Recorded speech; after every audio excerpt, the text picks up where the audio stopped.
నమస్కారం. Epic story లైన్స్‌కి స్వాగతం. చందమామ కథలు ఆగస్టు 1947 సంచికలోని రెండవ కథ బండరాముడు. బండరాముడు, ఒరేయ్ బండరాముడు! నేను బడికి పోతుండగా ఎవరో వెనక నుంచి పిలిచారు. వెనక్కి తిరిగి చూతును గదా గోపి. వాడు 5వ క్లాస్ చదువుతున్న అల్లరి వెధవ. నాకు వాడికి సావాసం లేదు. అయినా వాడు నా సంగతి విని ఉంటాడు. మా బడిలో బండరాముడంటే ఎరగని వాళ్ళెవరున్నారు? మేస్టార్లు కూడా నన్ను గురించి మాట్లాడుకుంటారట. గోపి నన్ను కలుసుకొని, ఒరేయ్ మామిడికాయలు దొంగిలింతామా? మన దారిలోనే గోడ మీదకి వాలి ఒక మామిడి చెట్టున్నది. దాని కాయలు భలే బాగుంటాయి సుమా, కోసుకుందామా అన్నాడు. నేను దొంగతనాలు చెయ్యను, మా నాన్నకు తెలిస్తే చితకబొడుస్తాడు అన్నాడు. నేను, నువ్వు దొంగతనం చేయవద్దులే, నీకంత భయమైతే నేనే చేస్తా, నువ్వు ఊరికే తోడుండు అన్నాడు గోపి. గోపిగాడి ధోరణి నాకు అర్థం కాలేదు. కానీ రానంటే తంతాడని వాడి వెంట వెళ్ళడానికి ఒప్పుకున్నాను. మామిడి తోట దగ్గరికి వచ్చాము. రోడ్డు పక్క గోడ మీదుగా అంటు మామిడి కొమ్మలు వేలాడుతున్నాయి. నువ్వు గోడకు ఆనుకొని నిలబడు, నీ భుజాల మీద ఎక్కి నేను కాయలు కోస్తాను. కాయల్లో నీకు కూడా భాగం పెడతానులే అన్నాడు గోపి. తప్పేదేమున్నది, నేను ఒప్పుకోనన్నా గోపిగాడు నన్ను తప్పక తంతాడు. పెద్దవాళ్ళ చేత తన్నులు తిన్నా గౌరవం, ఈ వెధవ చేత తన్నులు ఎందుకు తినాలి అందుకొని ఒప్పుకున్నాను. నేను గోడకానుకొని నిలబడ్డాను. గోపిగాడు నా భుజాల మీద నిలబడి కాయలు కోశాడు. జేబుల నిండా పుస్తకాల సంచి నిండా పట్టినన్ని కాయలు కోశాడు. తర్వాత దిగివచ్చి ఒక కాయ తీసుకొని తింటూ నాకు భాగం పెట్టకుండా వెళ్ళిపోసాగాడు. నేను వెంటపడి నా భాగం నాకు పంచమన్నాను. వాడు పల్లికిలించి, పోరా పో, నీవు నా గుర్రానివి, గుర్రాలకి ఎవరైనా మామిడి పళ్ళు పెడతారా ఏమిటి అన్నాడు.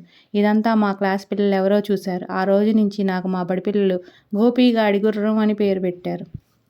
అటువంటి వెధవతో సావాసం చేసినందుకు నాకు ఇలా కావాల్సిందేలే.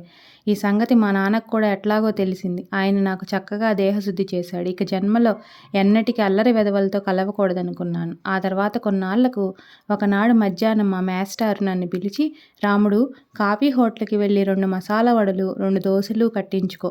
పచ్చడి మర్చిపోయేవు సుమా, ఈ సీసాలో వేడిగా ఒక కప్పు కాఫీ పోయించుకొని వేగిరం పట్టుకొని రా నాయనా, ఇదిగో రూపాయి అన్నారు. సరేనని నేను కాఫీ హోటల్కి దౌడు తీశాను.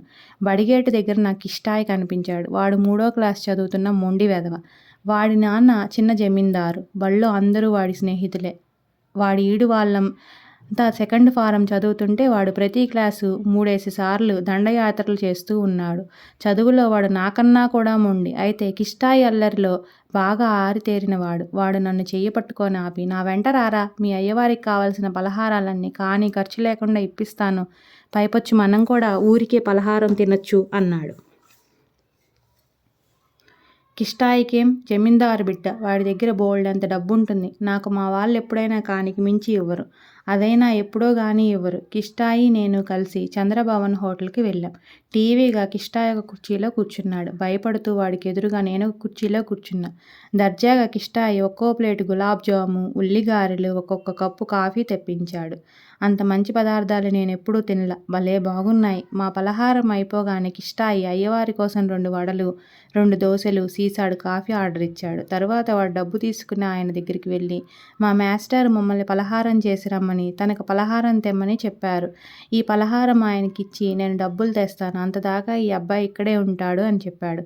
నా దగ్గరికి వచ్చి రహస్యంగా, నీ దగ్గర ఉన్న రూపాయి నాకిచ్చేయి, మిగతాది నేను వేసుకొని బాకీ తీర్చేస్తాను అన్నాడు.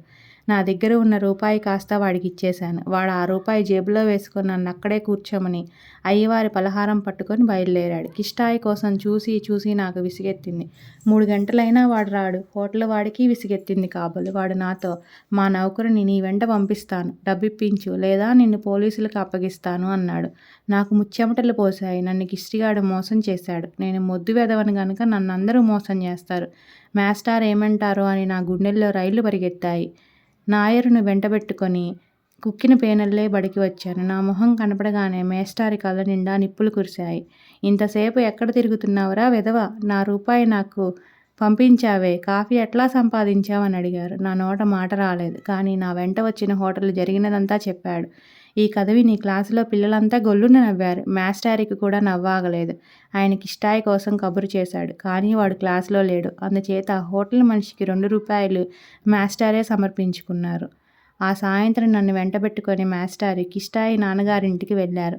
జమీందారు గారు సంగతంతా విని మేస్టారికి 2 రూపాయలు ఇచ్చేశారులేండి.